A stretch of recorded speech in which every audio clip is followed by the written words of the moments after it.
3, 4, 5. I'm looking to see if this is any better. 1, 2, 3, 4, 5, 6, 7, 8, 9, 10. What's that? I can't hear Jesus. I'm ready to move forward.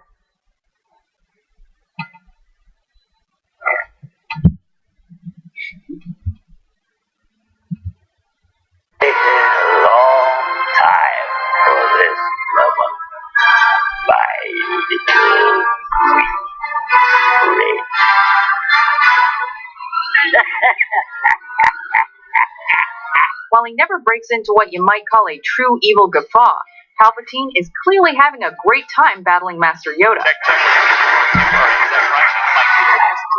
And that makes it all the more terrifying. It's not easy to be the villain of an entire galaxy, but Palpatine pulls it off.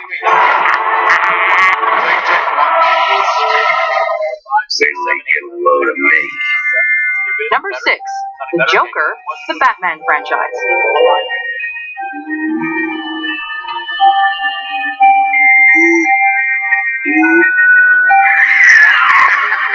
Rarely does an evil villain cross over into notorious territory based on his laughter alone.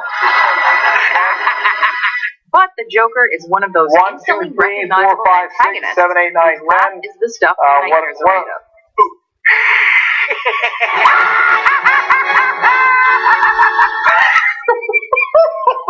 I don't want to kill you. What would I do without you? Even from the shadows, it's hard to mistake it. That's why each and every one of his incarnations, be it animated or live action, has had to live up to his time-tested legacy of praised Catwoman.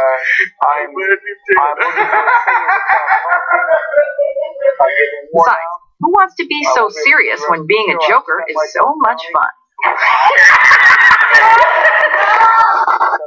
million.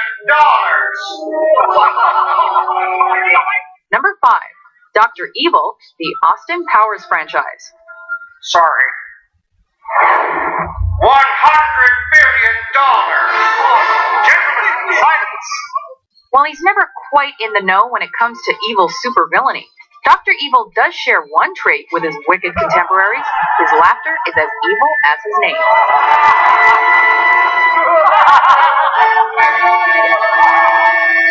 And man, do he and his cronies have stamina. They can keep their criminal cackles going for a while. But we gotta admit, they're kind of wobbly on the finish. His son Scott, however, carries on the evil laugh legacy, but his too is a bit off by the end. Got a good evil laugh. Good love. Scotty! Scotty! Take it down a notch. It's creeping a bit. Number 4, Chucky, the Child's Play franchise. I'm infamous. I'm one of the most notorious slashers in history, and I don't want to give that up. I am Chucky, the killer dog, and I dig it. Like we said, inanimate objects aren't supposed to do stuff. They're certainly not supposed to walk around, much less brutally murder people.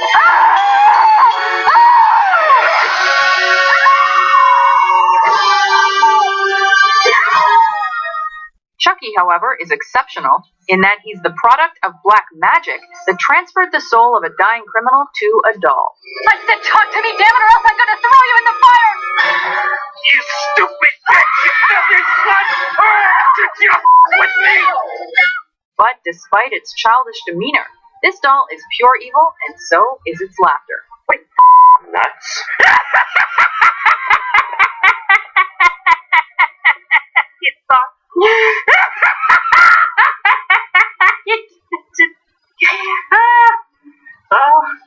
Number 3, Agent Smith, The Matrix Revolutions.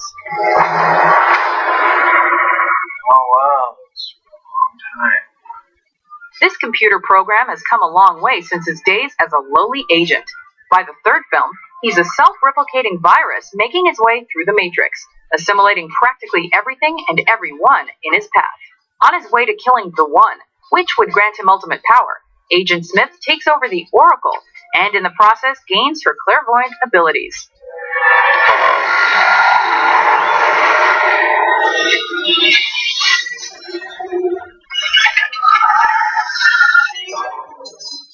overcome with emotion over his success, Smith breaks out into blood-curdling laughter, complete with creepy facial expression. Number 2, Count Dracula, Bram Stoker's Dracula. That's so my fault. With a name like Vlad Dracula, there aren't many career options to choose from other than evil villains. The fact that he's an immortal vampire just sweetens the pot. But deep down, the Count is a big old softy romantic and just wants a bride to love. God, who are you? I know you.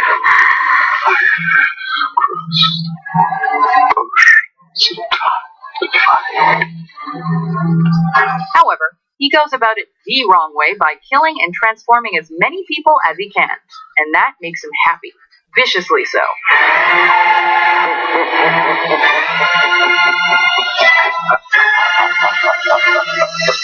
Before we crack a smile at our top pick, here are a few honorable mentions.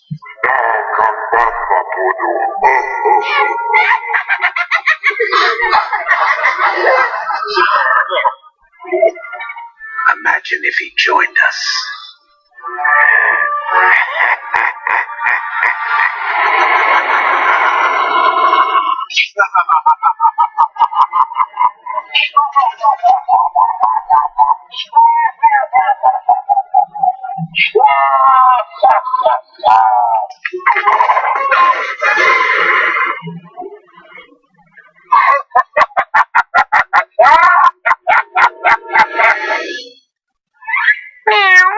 Number 1, The Wicked Witch of the West, The Wizard of Oz. Take special care of those ruby zippers. I want those most of all. Now fly! Fly! This mean, green, monkey-commanding machine is probably the most recognizable witch of all time, with her horrifying emerald-colored skin, tall pointed hat, and requisite broom. Using her powerful magic and winged army to terrorize the land of Oz, and all the munchkins who reside within it, the Wicked Witch of the West is just evil, plain and simple. And her laugh is the most iconic evil laugh ever put to film. I'll give you a hand, my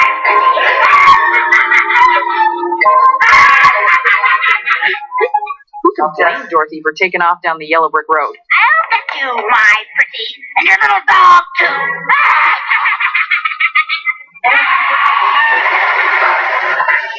Do you agree with our list? What's your favorite evil movie laugh? It's very limited in movie. For more epic top 10s published every day, be sure to subscribe to WatchMojo.com. Jafar! Jafar! Get a grip! Good grip.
Harry Potter is dead!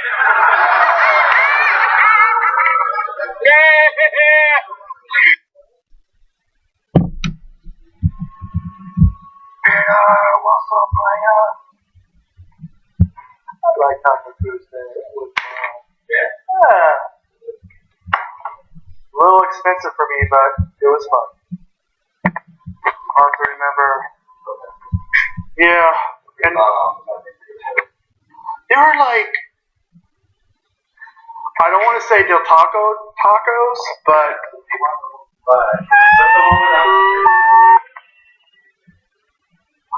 yeah, it's kind of limited in movies, so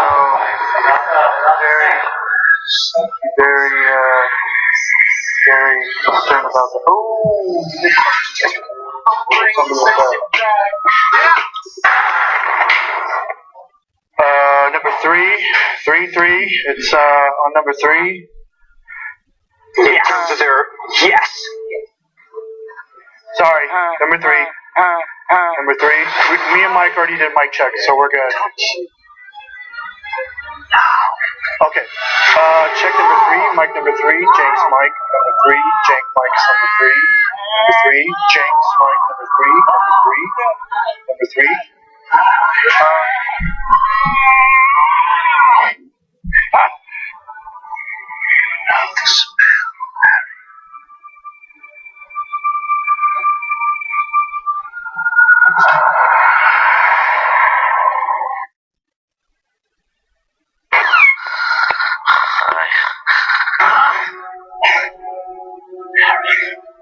It isn't how you are like. It's how you are not.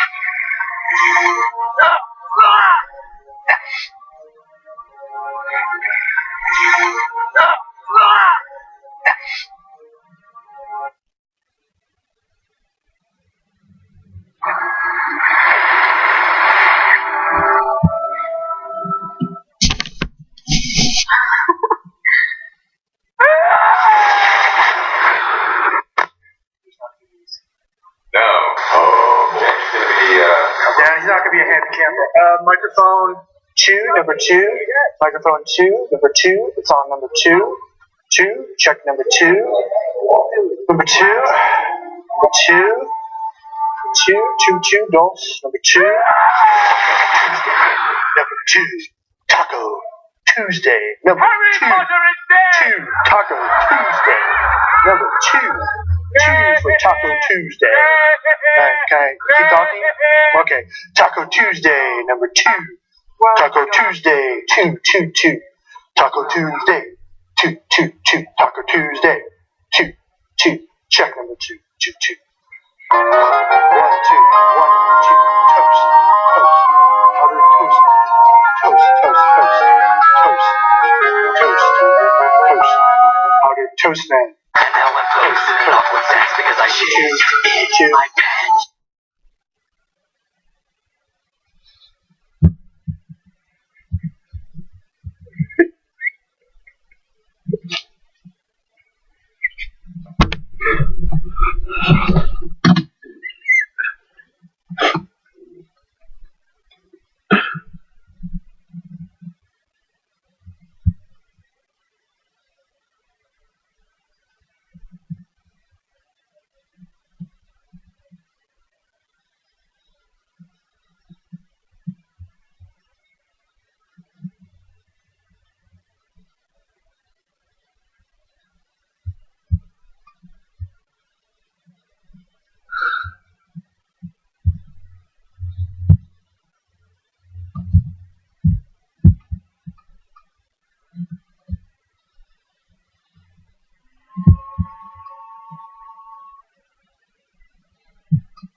sometimes the most extreme right-wingers. But even on the extreme right-winger who said horrible things about President Obama, etc., he's on Ben Carson's team. Of course he doesn't like President Obama. And he said it in a way that was a little over the top, but who cares? I got news for you. Everybody on Ben Carson's team, everybody on all the Republican teams, hate Obama. And behind the scenes, even if they don't tweet it publicly, they say terrible things about President Obama. That shouldn't be news to anyone. Don't fire everybody. I'm so tired of this, man. Both the Democrats and the Republicans eventually are going to have to fire everybody on their staff because they tweeted something wrong. I get it. The right-wingers hate Obama. I knew that before the tweets. I pardon them. Doesn't mean they're right, but it does mean that they're running a campaign to unseat Obama. I got it. Let him go. Let's move on, and let's have a real debate about the issues. Okay. Am I not merciful? Jesus Christ. Most open-minded man in America. Okay. Now, I have a very serious story for you guys. Let's go to that one. Okay.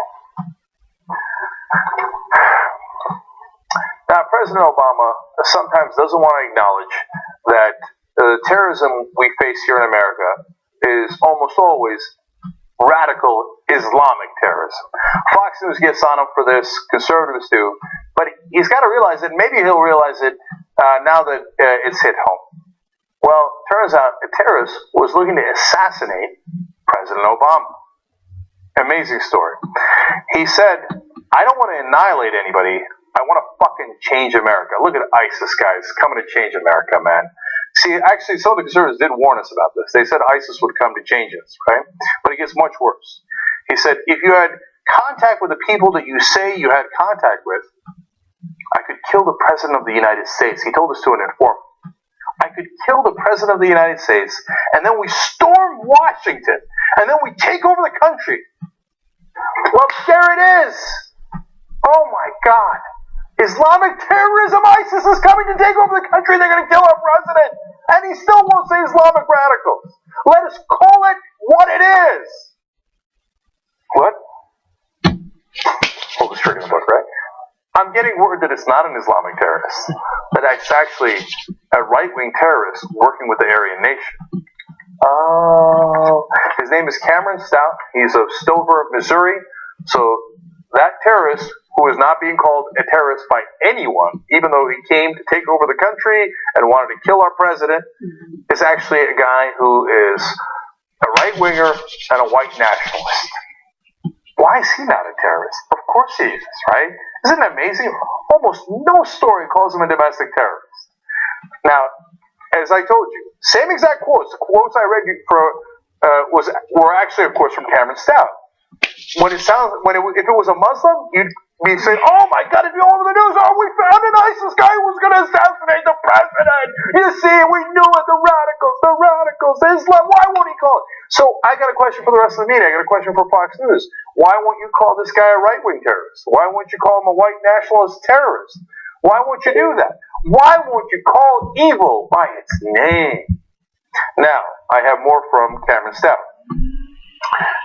He says, all right, well, actually, here's more. No. Here's more on Stout from Talking Points memo. Stout told the informant in a conversation on Saturday that he had researched locations from which to shoot Obama at the White House and the church that the president attends, according to the affidavit. Wow. Hold on here. Our graphics are a little messed up. Let me find my place.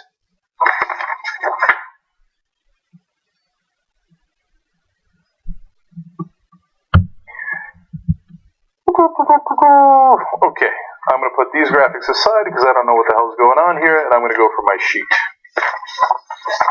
Okay. Sorry. Alright, let me reset that, okay, guys? So, here's more from Talking Points memo about Stout. Stout told the informant in a conversation on Saturday he researched locations from which to shoot Obama at the White House and the church the president attends, according to the affidavit. Now, obviously this guy is quite serious. This is not just said in passing. He's telling him, former member of Aryan Nation, it was an amusing part of the story, and an otherwise terrible story about terrorism, that he had first met the guy, and apparently did something along the lines of flipping him off. Then they got into a fight, and after they scuffled for a while, they both realized that they were white racist pricks and got along and wound up having dinner. Now, the Aryan Nation guy's girlfriend winds up recording the conversation. That's how we find out his very specific plots to kill the president. So now more on that. Stout also allegedly drew diagrams of D.C. for the informant, who gave them to law enforcement. So obviously, he's thought this through. He's thinking about how to carry it out. This is pretty specific. Furthermore, he also allegedly researched wind speeds in Washington, the type of weapon he would need to carry out the plot. Well, now this is incredibly specific at this point. And then he switched over to talking about killing him in Kansas. He said on Tuesday, an undercover officer purporting to be an Aryan Nation leader met with the informant and Stout to discuss the assassination plot, according to the affidavit. Stout said that during the meeting that he planned on shooting Obama during the president's next visit to Kansas City, Missouri, and asked the undercover officer for transportation to Kansas City. So now, here's a guy who has made plots in Washington and in Kansas City to kill him. It is very specific plots. Again, if it was an Islamic radical who had made these plots, it would be all over the news. Oh my God, they had specific plans to assassinate our president in 2 different cities. Now, ironically, his lawyer has decided that he's going to use that as a defense. Listen to what he says. Stout's lawyer, Troy Stabenow, has not yet met with Stout, but noted that Stout contradicted himself by describing plots in both Washington, D.C. and Kansas City, Missouri. He's like, see, he couldn't be guilty because he's planning to kill him in 2 different cities. I'm not sure that's a good defense. I might want to think about that. On the other hand, once he does meet Stout, he'll find out that Stout himself is also a little contradictory. Because Stout has also said, quote, that nigger shouldn't be president.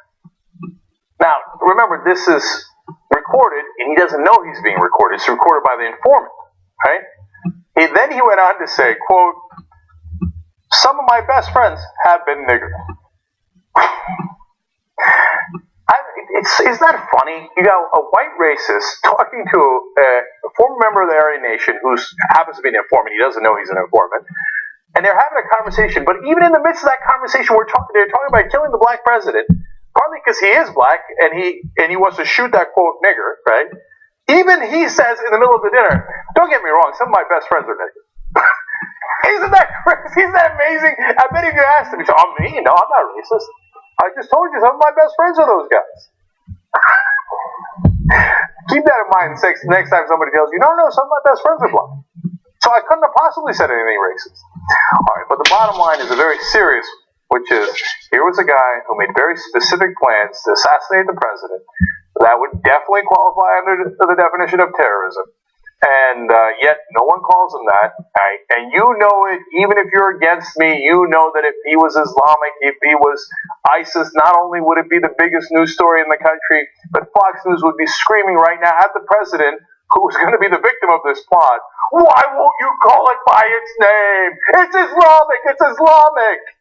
Well, in this case, it's white, it's right wing, it's right wing. And I think it's Christian, I don't think Christian is a defining part of this, but he is most certainly right-wing and a white supremacist. That is defining, and no one's yet called him a terrorist. I rest my case. Okay. Now, one more story for you guys. As it heats up in here, doing the best we can. Okay. Anna's in the new sexy control room, giving me the look. Okay, all right, here we go.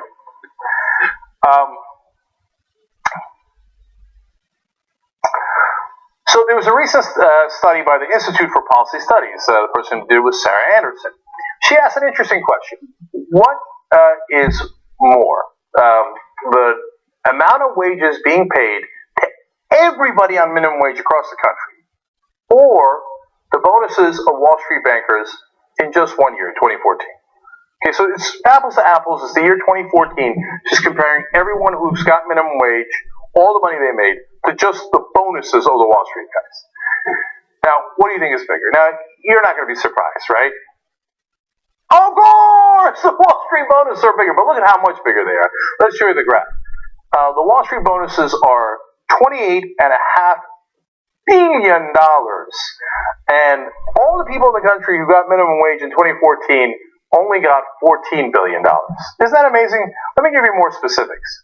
The people who got minimum wage were about 1 million Americans, and they received $7.25. When you put it all together for the whole year, all of their salaries combined is about $14 billion. Now, the average bonus on Wall Street is $172,860.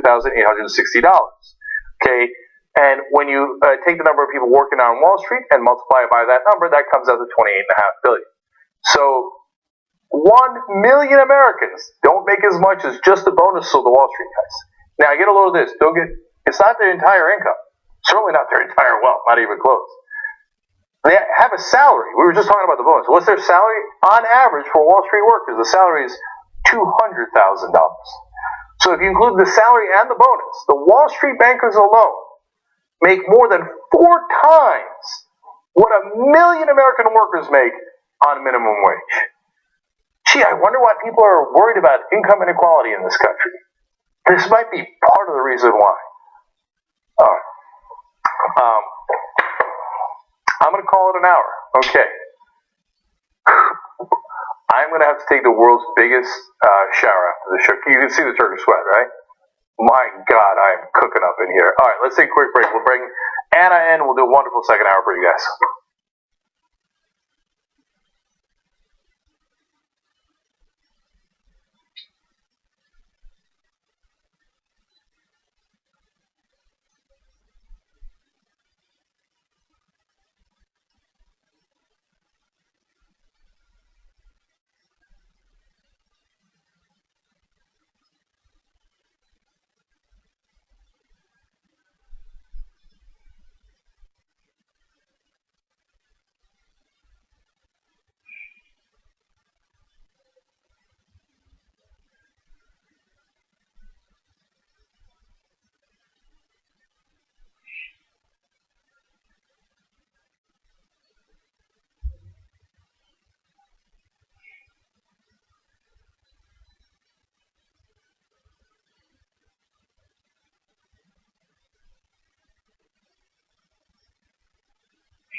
One, two, three, four, five, six, seven, eight, nine, 10. 10-9-8-7-6-5-4-3-2-1. Am I coming through? Okay, cool.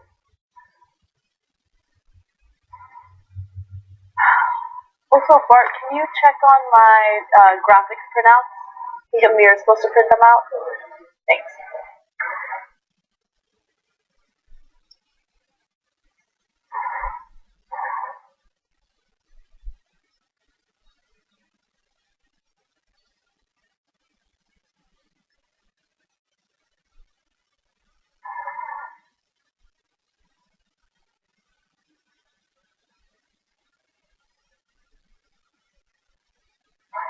Thank you.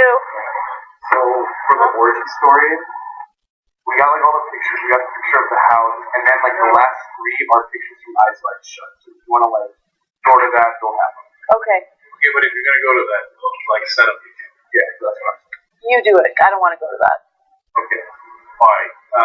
And also, so do we get a picture of the cop or no? No. Okay. All right. Fortunately, you'll have to smell that. Because if not, the only stop we have is this, and the graphics way off here in front of it. Like, I got it. I have a problem.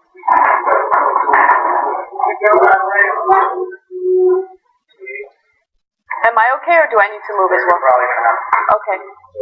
Hold on.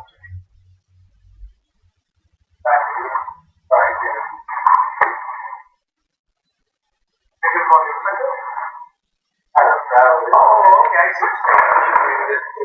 Sort of what we try and bring out. Right in the middle. Sure. I don't know if you can see it. Why don't you change shirts? Like,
in. We're starting. This looks great. If that looks like kind of a white wall behind us, it kind of is. Okay, it's going to get much better. Hold, okay? This lighting is not satisfactory, but it's okay. I understand. So everything's going to be all right. You guys know what I was like bad lighting. Okay. But Anna, I secretly love what's going on here. Like, I feel like this is a new home, and I can see, like, yeah, it's not built, right? It's not completely built, to say the least. But I can see it.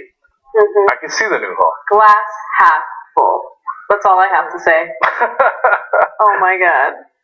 Yeah, of course, it's sheetrock behind you. We got it. It's gonna be all right. I powdered my face before I came in here, but it doesn't matter because there's no AC in here yet, and we're both sweating like crazy. Like my pits are super sweaty. I'm so happy. Okay, because this is the one that always complains. Oh, it's too cold. It's too cold. All right. You like this? Like this? Let's do the show. All right. Anyway, let me read some quick tweets. By the way, I think you notice I'm on my second shirt. I sweated through the first one. All right. Chris Kitten says, truth is often not pretty. We'd rather have TYT Live with its rough edges than shiny, polished turd of mainstream media. Thank you, Chris. We appreciate it. Audra Spark says, fuck it. Do it naked and live. Hashtag Turkish Sweat. I like your style, Audra. Hashtag Turkish Sweat. Hashtag Get Oiled Up. And obviously, hashtag TYT Live. Carlin says, to be clear, the PM of Canada is from the Conservative Party. Carlin, I know that. I'm saying if he was a Liberal, I would still not be as fawning as the Republicans were over Netanyahu. Stuart says, thank God the soundboard works. That's all that matters. Okay. That's all that matters. That's right. Okay. God bless you guys. And everybody, remember, this is the last day of the Pontiac sale. It's going to end tomorrow at 8 a.m., okay? So if you want to bid, please bid. Underbid, overbid, bid, because I don't know which bid's going to actually be real and which bid's going to work. So go to tinyurl.com/Pontiac for freedom. So, of course, it's the number 4, Pontiac for freedom, okay? All right, much love. Every dollar, of course, goes to Wolfpack and for a great, great cause to get money out of politics. Forward. All right. It's no surprise that online trolling is a big issue for many public figures, and Ashley Judd is one of them. She's actually planning on going after those trollers,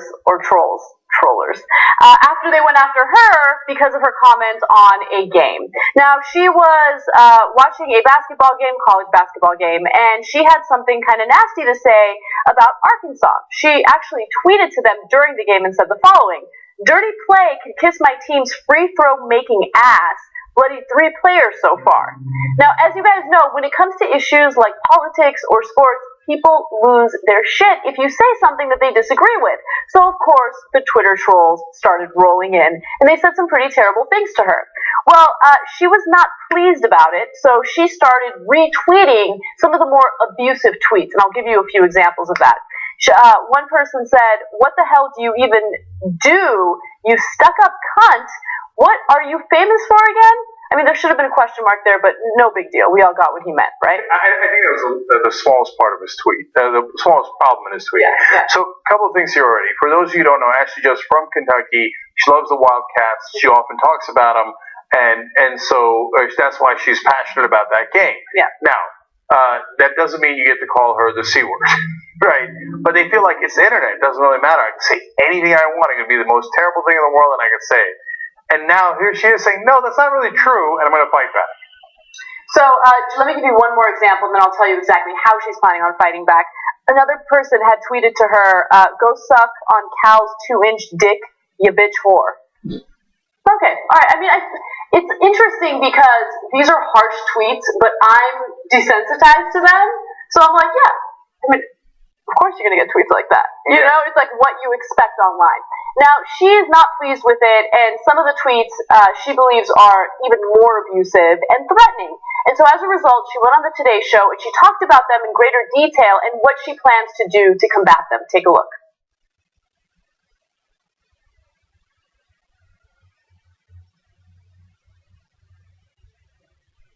Everyone needs to take personal responsibility for what they write and not allowing this misinterpretation and shaming culture on social media to persist. And by the way, I'm pressing charges. So right there, she says that she's planning on forwarding all of these abusive tweets to her lawyers and to prosecutors and actually go after these people. Now, I want to hear what you have to say about this because I think it's an interesting tactic and I think it's also a bad one. Well, that's interesting. So, first of all, I sometimes do the first part of what she did, retweet some of the angry tweets towards me. And believe me, I've gotten things as bad and much, much worse than the two tweets that we just read. I love to retweet the ironic ones. Like, oh, you're bigoted against Jews, you goddamn Muslim. I think you might want to check yourself. All right, and I'm giving a very mild example there, and all the badass terrorists, you're the worst, and yada yada, and I'm coming for you, right? And not like, hey, kidding around political, I'm coming for you, but I know where you live, right? So, if she's pressing charges on these tweets, I wouldn't go in that direction. Of course, you're going to invite a lot more trolls. Right. There's no question about that. But if there's actionable, tweets where they had specific threats, then I view that as a different category. Right. So if there are tweets that are inciting violence, right? So there are issues with people who share personal information of other individuals in an attempt to either intimidate them or incite violence. It's like, hey, look, I got this person's phone number, I have this person's address, I know where they live, I'm now going to make this public through Twitter or some other public forum, and everybody go out and get this person. That's inciting violence. And so if it's possible to track those people down and prosecute, I think that makes sense. But the thing is, and I don't want this to deter anyone who does plan on pressing charges, it's the World Wide Web. It's not, Bob across the street or Timmy right next door who's doing it. It could be someone who's living in the UK or someone who's living in, some other country, right? So we have no idea how we're going to track these people down. So I'm curious to see how this goes. That said, Ashley Judd has resources that people like us don't have. So I'm curious to see how this plays out, because if I wanted to prosecute, it would be much more difficult. I don't have the public clout or the financial resources necessary to go after these people. She does. So I'm curious to see how it plays out. Yeah, I'm amused by the idea that I tell the Today Show, hey, there's been some mean tweets about me. They're like, oh, come on, let's talk about it. Yeah. That's okay. Do you plan on pressing charges? So, yes, she certainly has clout in that sense in the mainstream press. Okay, look, I don't know. I think I've become numb to it. And so I kind of like that she's fighting back, whether we agree with the specifics or not, because I've had so many threats of violence against me. I hope you die. I'm going to kill you, et cetera, that I don't really view it as much of a big deal. I mean, the insults, they roll off my back so quick. I mean, thousands of insults, more than you could possibly count. There's some chance if you include YouTube, I might be up to 1 million insults, like significant insults that... A day? Maybe. Yeah. But anyway, I would only take action if it was, specific about here's how I'm going to do this kind of violence to you, right? But we shouldn't be used to it, and somebody should fight back and say, hey, listen, man, once you go on the internet, that doesn't mean that you get to let go of your humanity and act like an animal and spook people who are not used to it, right? And so I commend her for fighting back. I don't know if pressing charges is the right way to do it, but let's see what becomes of it. At least someone started the fight, or started to fight back. So there's an interesting trend now among specifically female celebrities. A lot of them have decided to either deactivate their Twitter accounts or just not look at it altogether. They don't look at their mentions. So Iggy Azalea is one of them. Lena Dunham has decided that she's no longer going to, look at these mentions. In fact, let's hear what she has to say. This is graphic number 8. She says, I deleted Twitter because I'm trying to create a safer space for myself emotionally, right? And I totally feel her. Like, at first, with me, I'm just going to share my personal opinion on it. With YouTube, I mean, a long time ago, years ago, I was like, I'm never reading these comments again, right? And I never do. If I ever do decide to read them, I just lose faith in humanity and I get discouraged with my job. It's now a virus that has bled into Twitter as well. I don't check my mentions on Twitter. I actually deleted Twitter off my phone. I don't check it at all. Wow. I'm done with Twitter. Sorry. Wow. It's that simple. I actually despise Twitter. So now here's the problem. Okay, I don't agree with that, but I check it fairly regularly. I enjoy that platform. The problem is, I really want to hear from you guys. I do too, and it sucks that you get drowned out by all the assholes out there, but you do. It's unfortunate. So in my case, it's really important for me to keep track of your reaction to the show. Positive, negative, it doesn't matter, right? In fact, the negative is more relevant. Like if we've done something wrong, we've misstated a fact, or you think we're headed in the wrong direction as a matter of principle. Those things matter to me, and we get about 1,600 comments on average on our YouTube videos, right? So I can't read all 1,600, but I like to browse through it. I like to see what people are saying. And same thing for Twitter, right? And the trolls ruin it for everybody else. They're like that idiot guy who aggressively goes up to women and says stupid shit until women get scared of all guys and shut off and start putting up defense mechanisms. And that's what trolls are in mass for the internet. They ruin it for everybody by being so aggressive and so outrageous that people put up walls, understandably so, and then you ruin the communication that the internet is great for. It's absolutely true. All right, well, speaking of people that ruin things, let's talk about a fraternity in Penn State that just got into a lot of trouble. The Kappa Delta Rho fraternity or chapter at Penn State University has gotten into trouble after it was revealed that they had a private and very secretive Facebook page where they would share nude images of women who were sleeping. So these photos were taken without the women's consent, and they were posted onto this Facebook forum so people could not only share them but also discuss them and humiliate these women. So, according to the Associated Press, this all came about when a former member of Kappa Delta Rho at the university's flagship campus in State College tipped police off to the page, telling them in January that it had been used by members to share photos of unsuspecting victims, drug sales, and hazing. So they weren't just using this to post pictures of nude women, they were also using it to do drug sales. Because that's really smart. Yeah, it's very clever. In fact, here's one of my favorite parts of the story. They had listed it under a file called covert business transactions. See, they think they're being slightly clever by calling it business when some of it is nude pictures, although some of it is apparently drug sales, which is business. Right. I wouldn't have called it covert if you didn't want people to look. If you label anything covert, that's probably the first thing they're going to look at. You morons. So what are the consequences? Police said anyone who posted the photos could face misdemeanor charges of harassment or invasion of privacy, with a fine being the most likely penalty. Now, the fraternity has been suspended for a year. However, the frat brothers are still living in the fraternity house because it's privately owned, and the university can't really do anything about that. So, unfortunately, the university can't say, scram, we don't want you living in this house. It is privately owned. Now, State College Police said that they first fielded the complaint on January 18th and reported the matter to university administrators on March 3rd. I don't know why it took so long. Maybe they were investigating it and they wanted to verify things before they actually reported it to university administrators. But nonetheless, they did investigate it, and that's what they found. And two of the victims' images, they said, clearly rise to the level of criminal action, right? Now, misdemeanor is still a crime, although it's not as serious as a felony, obviously, but it's not just an issue for the university anymore. It's also a matter for the police to investigate.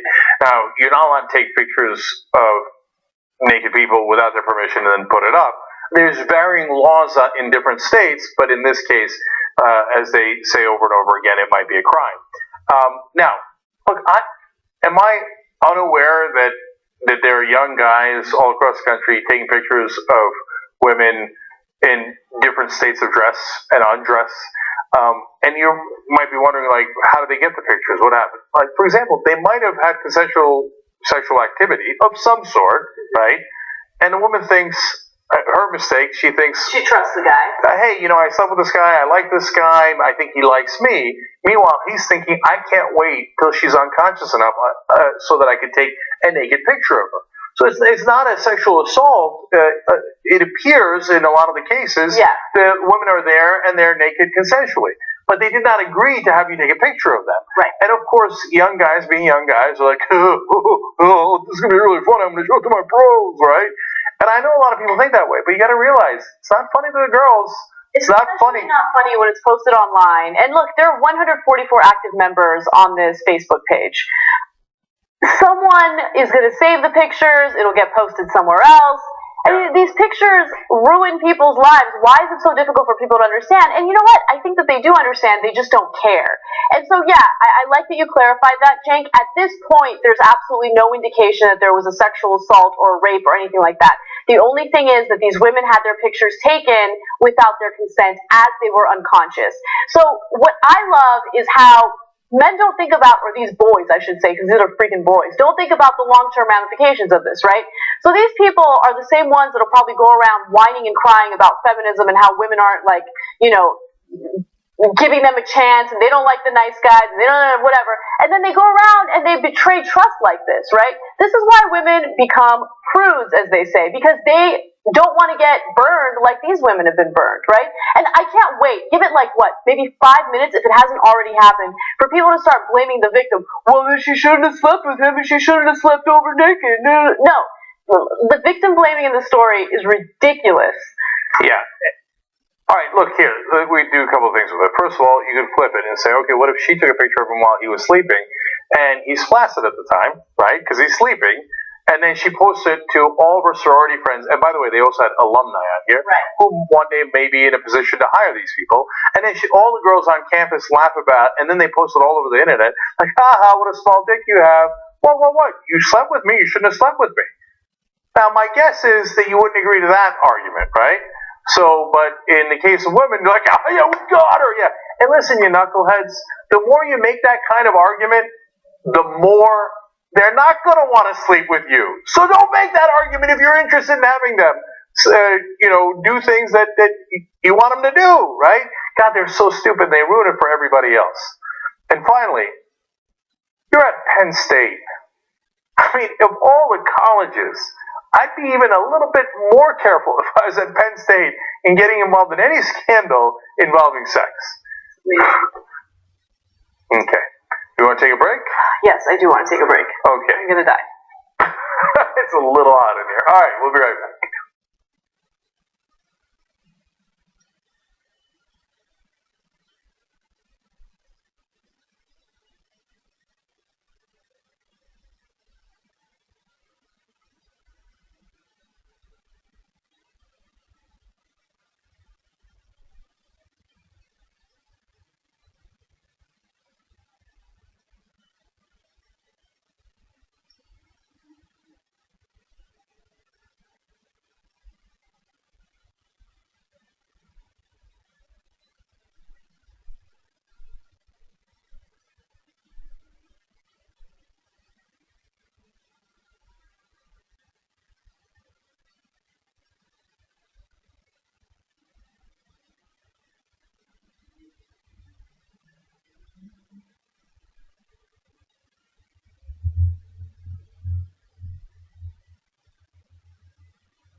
Back on the Young Turks, checking it out with you. Member shoutouts are member number 1948, Kate Naples, and member number 1949, right behind her, John Wood. Thank you guys for being members.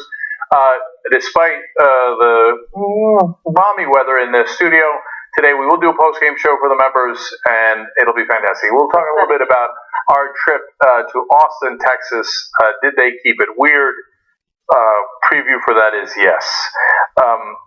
Some disturbing stories out of Texas. Okay. Were you there the night with in the bathroom? No. Oh, you weren't there. Okay, I'll tell you all about that. All right. Jesse D says, my 16-year-old just said TYT should be called Man Rants about current events. But he thinks it would actually be a good thing. All right, Jesse, we'll take it under advisement of changing the name of the Young Turks to Man Rants about current events. Mm-hmm. Okay. And if you watch Mad as Hell, which you can, madashellfilm.com shows you how to, you'll see that I kind of said similar thing like almost 20 years ago on my first show ever. Mm-hmm. All right, that's in the movie. All right, let's get going. What else you got? All right. Is it considered indecent exposure if you are standing completely nude in the doorway of your own home? Well, it turns out that there's one man in North Carolina that's been doing this for over 10 years, and his neighbors are tired of it, so they've been reporting him to the police over and over and over again. And the result of this report is actually kind of surprising. So one person says, I was rolling the trash can on Friday and I just happened to look over and there he was standing there buck naked. One other person says, because my daughter grew up in this neighborhood, even this week when she went home from spring break, she would call me at work and say, Mom, I'm getting ready to go outside, but let me check if he's out there first. That's how bad it is in the neighborhood. So this is like an ongoing issue. They report it to the cops, and surprisingly, it doesn't matter. Since he is in private property, it doesn't matter whether or not the public can see him nude. They can't press charges against this man. Now, I should note that the law differs based on the jurisdiction you're in, okay? So there was a case back in 2009 where a Virginia man was charged and convicted of indecent exposure because he liked to walk around naked right in front of his picture window. So it really depends on where you are, but it's really fascinating because this guy is just like, yep, here's my dick. And they can't do anything about it. In that picture, they really did him a solid by digitizing that far down. Okay. I'm pretty sure they could have cut it off earlier. Anyways, okay, now, so it depends on the situation. Yeah. If you're inside your house and some perv is looking at through your windows into your house, and I remember that story we covered, no, you're not guilty. He's guilty or she's guilty of being a perv and looking inside your house. No, you can be naked all you want inside your house. I think that's clear. As long as the door is closed, I mean, if you're putting your balls up against the window, then we might have a similar issue, right? So in that case, I was like, not guilty. In this case, well, it's a little different, right? I mean, if you're on private property, now he happens to be in his doorway, his lawn is also private property, yes. Right? So what if the kids are walking to the school bus, and he comes almost all the way up to the sidewalk, and he's buck naked, and he's swinging that thing around. The kids see his dick? Yeah, that's what happens. That's what happens. All right. So now, if you're the parents in the neighborhood, you could be a little aggrieved by that. I would be aggrieved by it, so I can understand the perspective of the neighbors. And look, if he was inside his house and the curtains were open and people would see him naked because they would look into his home, then I'd give him a pass, right? But in this case, I mean, I feel like he feels emboldened by the fact that they've been complaining about it and nothing's been done. And so he's almost just trying to rub them the wrong way and just stand in the doorway and just kind of get on their nerves.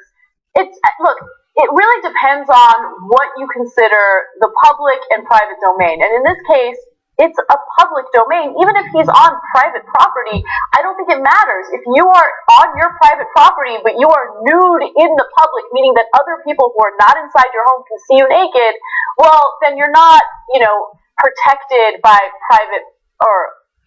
privacy. So, look, again, every state will play it differently.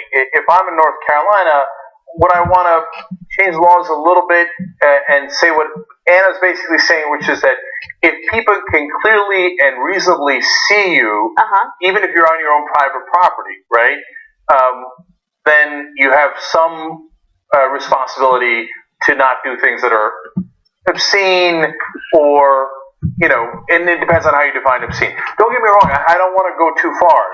Because I'm really afraid that then we're going to get into people's sex lives, etc. But if you can do anything you want on your private property, and right next to the sidewalk is still your grass and your private property, can you get out there and do all sorts of sex acts, German sex acts, in front of the kids walking to the school bus? I mean, I might want to pass a law saying, hey, bounds of reason. I like how specific you are. German sex acts, right? Regular sex acts, maybe we'll give them a pass, but German sex acts, we can't have the fist. The kids are walking by and they're screaming, "Super das ist Vitamin!" I can't have it. Right. It's really interesting because it really does depend on where you are. And there was a story that we did years ago of a woman who was filming cops from her front yard as they were arresting someone, and then she got arrested for filming them on her own private property. Right? So, I mean, the laws really differ dramatically based on where you are.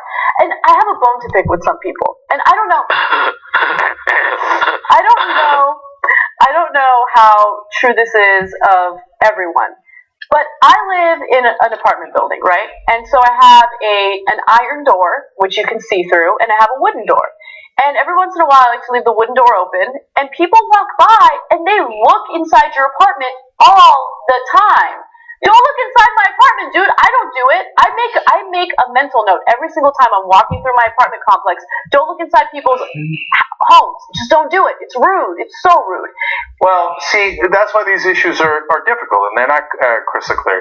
Because I know that in dorms, when doors were left open, every single dude walking by would check out what's inside, because you never know. Once I was at Rutgers, I checked out what was inside, and there was 2 people having sex. So I stayed a while. Okay. So, I mean, look, dude, I mean, if you're having sex with a hot chick and your door is open, I guess you left it open because you wanted me to look. You see what I'm saying? Yes. So it depends on the situation. So I give them a little bit more of a pass than you do. But if you're talking about what should be the law... Yeah, I'm not talking about the law. I'm just talking about common courtesy. Right. Just because someone's curtain is open or because their iron door is closed but the wooden door is open doesn't mean that you should peek inside. And I get it. We're all voyeuristic in one way or another. But it's just beyond rude. I hate it. And if I want to walk around naked in my apartment, I should be able to do so. Yeah, I was kept trying to figure out if you're using a metaphor. If my iron door is open, I was like, where's she going with this? Okay, and finally, on this, back to the North Carolina issue, I know that he's trying to get a rise out of his neighbors. But one way to deal with it is, even if it's perfectly legal what he's doing, is that you can say, hey, you know what, there could be zoning issues, or the community can say, hey, this is not what we want in the community, and start to assess fines. Right. So, for example, if your lawn is out of control, they'll fine you for that, right? So, if your bush is out of control, they could probably fine you for that, too.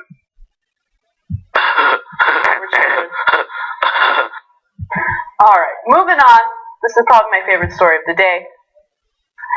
A top orthopedic surgeon is in trouble with the law after he hosted a massive MDMA-fueled sex party. Yeah. This is Andrew Scott Martin, and he and his wife are swingers, so they like to throw swingers parties, which is totally legal under law. They can definitely do that. However, there's a little bit of an issue when they involve drugs. Now, there were a number of drugs found when police, undercover cops, went to this party and figured out what was going on. Apparently, they would host this at a $3 million mansion. It sounds like a lot of fun. Anyway, Martin is facing 10 drug charges, including 3 counts of trafficking a controlled substance when undercover police officers arrived at the party after the police created a covert adult website that led them to the Martin residence. Okay, so just to give you a sense of what they found, there were a number of drugs, including magic mushrooms, methamphetamines, which I think was really Adderall, cocaine, and MDMA. Apparently, the undercover cop, her name is Cynthia Hurtado, attended the party. Yeah, she attended the party, and she asked Martin for Molly to loosen up. And he replied that he replied with this panty-dropping line, "I will get loose after I have sex with you later." Damn. Okay, so I like that among the drugs that they found was more than half an ounce of marijuana. Right. Boy, I'm really glad you raided that party. It's a panty raid, I guess, of a different sort. And I can't wait to see what Cynthia Hurtado looks like. I know, we were looking for a picture of her, but we could not find one. I don't know why I find that name so erotic. Hello, my name is Cynthia Hurtado. I have bodacious hurtados. Okay. Alright, you know what I'm going to say. Let them go! Let them go! They're trying to have fun. They're a hot couple who would like to have sex with you. No, but we need Don't to punish them for that. We need to stop his party attitude, right? No, but just stop there for a second. Just stop for a second. First of all, why are we wasting our resources on this? Like, the cops set up a website, like a sexy website, in order to catch people like this. Mm-hmm. Please go find real criminals. I'm not concerned about an MDMA-fueled swingers party. I'm not concerned with that at all, okay? If these people want to take drugs and have sex with one another's wives, let them do it. It doesn't impact my life. It doesn't impact anyone's children's lives. It's what they're doing for fun. This isn't, and it's interesting because this guy isn't some drug trafficker or some dangerous member of the cartels in Mexico. This is just some random orthopedic surgeon who graduated from Harvard. I'm not saying where you got your education matters. I'm just trying to paint the picture. This is actually a productive member of society that wants to have a little fun during his downtime. Who are you to point fingers and say, no, you can't have sex with that person? And I know he's not charged with that, but that was what this was all founded on to begin with. Like, is there any predatory sexual behavior happening here? No, there isn't. It's all consensual. You happen to find a tiny amount of drugs, and now you're pressing charges against him. It's ridiculous. No, I can guarantee you why they did. Okay, the cops. Because finding murderers and rapists and solving real crimes, that's hard. And we've talked endless number of times here. You go complain to the cops in different jurisdictions. When I was in Miami, I got my identity stolen. The cops almost laughed me out of the building. Identity stolen. We'll never track that guy. We got to go find some sex parties, right? And so in New York, a guy came into my house, left this giant palm print on my window, came in and stole my stuff, breaking into. That's a pretty serious crime. Right. They again, laughter. No, they wouldn't even send cops to look at it. My car got stolen. No one investigated, right? But they go out of their way to set up a sting operation, right, to catch this orgy because it's so important that they might find half an ounce of marijuana in it. No, they're perverts, and they wanted to do something fun, right? So they went out of their way, spent a lot of time to catch these hot people having sex with a tiny amount of drugs. So stop wasting taxpayer money. Even conservatives should agree with us. Let them go. Let them have fun. They want to have orgies. Stop being bitter because you didn't get invited. All right. A man is suing Grindr, the dating app for gay individuals, after he met up with a 13-year-old boy and had sexual relations with him. Now, it's interesting that he's facing criminal charges for having sexual acts or doing sexual acts with a minor, especially considering the fact that he is refusing to take any responsibility for what he did. He is saying that it's Grindr's fault because they didn't verify the age of the individual on the dating app. Now, apparently you have to be either 18 or 21 to be on Grindr, depending on where you live. And in this case, again, it was a 13-year-old boy, and Grindr doesn't have some sort of vetting process to make sure that someone isn't lying about their age. So, we need to take a break because there's an echo in my ear. Yeah, all of a sudden we got an echo. Somebody pressed the button and we got an echo. All right, we'll be right back. All right, we'll be right back.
Are you gonna find these guys, or I mean, you got any promising leads or?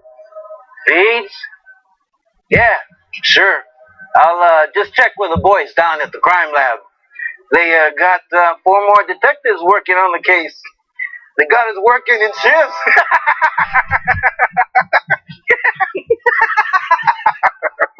Leads.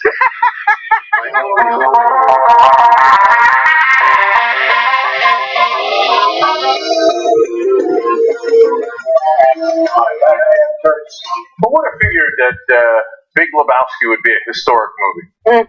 I mean, it really is one of the most quoted movies ever. Is it really? I think so. I mean, there's no stat on it. I made it quote up. it all the time? And other people I know quote it all the time. Yeah, okay. That's what I'm going off of. All right. Big Doc says, what the fuck do you think you're going to find at a swingers party? Hashtag let them go. Agreed on that. Okay, so we got 2 more stories for you guys. But before we do, I'd like to do a tiny bit of bragging about the most inconsequential thing in the history of mankind. The fact that I've made it through this show without taking off my jacket. Yeah, I actually am very surprised that you're able to manage. Yeah. You see that? Yeah, a professional. All right. Wait. Hold on. Do I have it? Oh, I'm a pro. That's what pros do. I'm a professional. Look it up in the book. I was on his program recently again. You should check me out. Yeah. Check it out. Politicking. We have a lot of fun with Larry. Okay, anyways, back. All right. William Soprano Jr. Sorry, let me start that again. The story's just not going to happen. I know, right? We're having issues today. All right, go ahead. William Soprano Jr. is suing the social networking and dating app Grindr for gay individuals because he hooked up with an underage guy and now wants to blame the app for it. Now, he was found guilty of having sexual relations with a 13-year-old, or he's being accused of it, I should say. And so, as a result, he is saying that, look, Grindr is supposed to be for people who are 18 years and older, and this 13-year-old was lying about his age as he was on the app. Therefore, I am not guilty for having sex with a 13-year-old. Grindr is guilty for not vetting users, which then leads me to have sex with 13-year-olds. Amazing. So, whether or not this is actually going to work in his favor, this lawsuit against Grindr is pretty much an open and shut case, and I'll tell you how. But first, I want to hear from you, Cenk. What do you think about this? Yeah, I actually think that it's not as crazy as it sounds. So now, 13 is pretty damn young, so there's a very good case to be made that you should have figured it out, dude, right? And you're responsible for your own actions, so this is not going to help you get out the criminal side of it, although here he's suing them to recover damages civilly, saying I went through a lot of lawyers' costs, etc., right? And as Anne's going to explain to you, it's not likely to work. Having said that, I don't think that people on Grindr or Tinder are... Like, I think that if they do have a minimum age, I think people do take that at face value. They shouldn't necessarily do so, right? Right. But I think that they probably have an assumption that they're adults on Tinder and Grindr. True. But that would be, before, if you wanted to use Facebook, you had to be 13 years or older. And then people would lie about their age all the time. And so, look, people are going to lie. You should have an expectation that people are going to lie about their ages. I just think overall, either they're going to lie about how young they are or they're going to lie about how old they are. It happens all the time. But regardless of all of that, A, you see a 13-year-old boy, you should know this person is probably not of age. And B, even if you somehow got tricked into sleeping with a 13-year-old, which I'm not buying for a second, the reality is it should be Grindr's responsibility, but it's an unrealistic expectation. How would Grindr verify every single user? How would they do that? It's impossible, which is why the courts have already established precedent when it comes to cases like this, and they have decided that it is not an online company's responsibility to do that. Okay, so I'll give you the case. In Green versus America Online, the plaintiff sued a chat room's host for defamatory statements generated by another user. The plaintiff sought to hold the host liable for failing to monitor its chat room. The Court of Appeals barred the claim, stating that monitoring is a function quintessentially related to a publisher's role, liability for which is specifically prescribed by Section 230. So that's a roundabout, very, very legal way of saying it's not the website's responsibility here. Sorry. So I'll break it down issue by issue. On the merits of this case, I agree with the likely outcome of the course based on precedent. Dude, not every website can verify and make sure nobody says something bad on their chat room. Then you'd have to shut down all the websites. Grindr can't verify that no one has ever lied on Grindr. Okay, age is one thing, and then becomes a particularly problematic moral issue on age, but also on Grindr and Tinder. Oh, they said that they weighed this much, but it turns out they weighed that much. Said they were this age, but it turns out they're that age. Well, then you'd have to shut down all the companies that are trying to do anything like that. Right. So it's not realistic. So I agree, you shouldn't get anything from Grindr. Now, if I'm the cops or the prosecutors, and you were on Tinder or Grindr, and it was a 17-year-old that looked like a 23-year-old, and you assumed that it was because of Tinder and Grindr that they were adults, well, I'd hear you out on that, and I don't know where I'd come out on that. But when it's a 13-year-old, dude, you got a responsibility to not just say, oh, I don't know, dude, the app said they were 18. Yeah. That's kind of a lame excuse. That's not enough of a defense. Yep. All right. Final story for you guys. A British Airways flight from Heathrow Airport to Dubai had to turn around after about 30 minutes because there was an issue in the bathroom. Apparently, someone took a massive shit and it smelled so bad that the flight had to turn around. Now, it's a little more complicated than that. According to reports, someone had actually backed the toilet up, okay? And so the flight attendants were doing everything they could to fix the situation, but they couldn't. The smell was so bad that the people sitting close to the bathroom just couldn't handle it anymore. And so as a result, the flight did turn back, and they had to wait 15 hours for the next flight to Dubai. So the question is, which way would you want it to go if you're a passenger on the plane, right? So apparently the pilots were concerned that the crew had health and safety issues because the poop smelled so bad. I'm going to stop you right there. So this is a 7-hour flight, okay? This toilet is now not functioning. It is not a functional toilet. So when they're talking about health problems, I don't think they're referring to the smell being so bad, although the smell was probably a nuisance to say the least. They were concerned about people needing to use the bathroom and not being able to because someone took a massive shit and, you know, it's clogged. They just can't do anything about it. There's no question that the smell was an issue, though, for the passengers that were near the toilet. And, see, the pilot referenced, according to the passengers, liquid fecal excrement. I just can't. Okay, well, apparently they couldn't either. That's why they had to turn around. Okay, so when he says that, he's referring obviously to diarrhea, which obviously is why that's his way of referencing the smell. Otherwise, he didn't have to get that graphic about what kind of excrement it was, right? So he's saying, hey, my bad, I'm turning around. We're not having technical issues with the engine, but some dude got nasty up in there, and we can't fix it, and I can't have you sitting in here with my crew for 7 hours smelling that stuff. So it's my duty to turn around. Of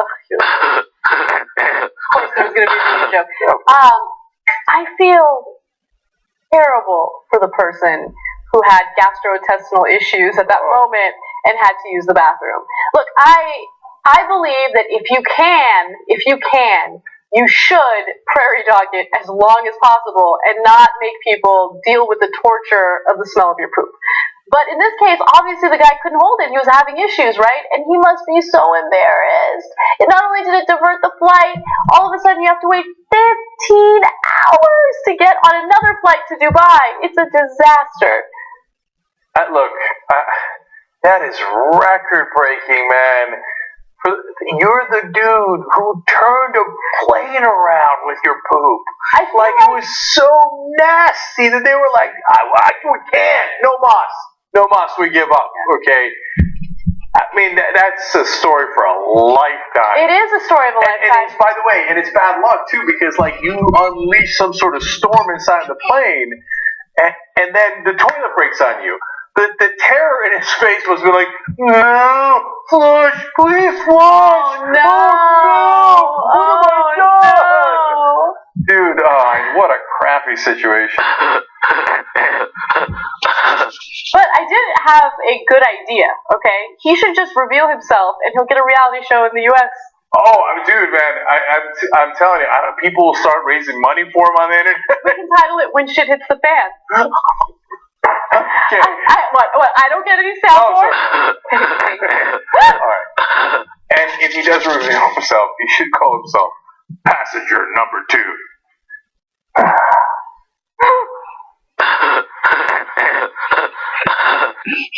Alright, I think we're done. We're done. Okay.